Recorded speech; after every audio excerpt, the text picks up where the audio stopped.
সাকিব আল হাসানের কথা বললেন, নিঃসন্দেহে বাংলাদেশের সবচেয়ে বড় ক্রিকেটার। বাংলাদেশ নেভার উইটনেসড এত বড় ক্রিকেটার। সাকিবকে আল্লাহ তাআলা নৈতিকতা ছাড়া সবকিছু দিয়েছেন। এটা বাংলাদেশের মানুষ সবাই জানে। তো সাকিব আল হাসানের জন্য পারফেক্ট রাজনৈতিক দল আওয়ামী লীগ। সুতরাং সাকিব আল হাসান সেই কাজই করেছেন।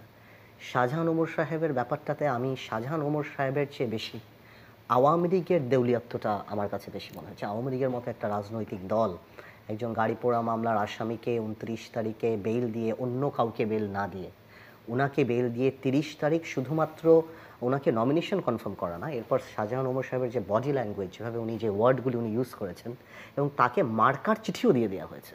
এটা আমি সময় টেলিভিশনে দেখলাম উঠানো এবং বিভিন্ন জায়গায় দেখলাম। মার্কার চিঠি মানে ওনার নমিনেশন বৈধ হোক না হোক ওনাকে সেই চিঠি দিয়ে দেওয়া হয়েছে। যেই লেভেলের এমপি গত ১০ বছরে আমরা দেখেছি, যেই স্ট্যান্ডার্ডের মেম্বার অফ পার্লামেন্ট আমরা দেখেছি, তো আমার মনে হয় উনাদের that also applies for Sakib Al Hasan two.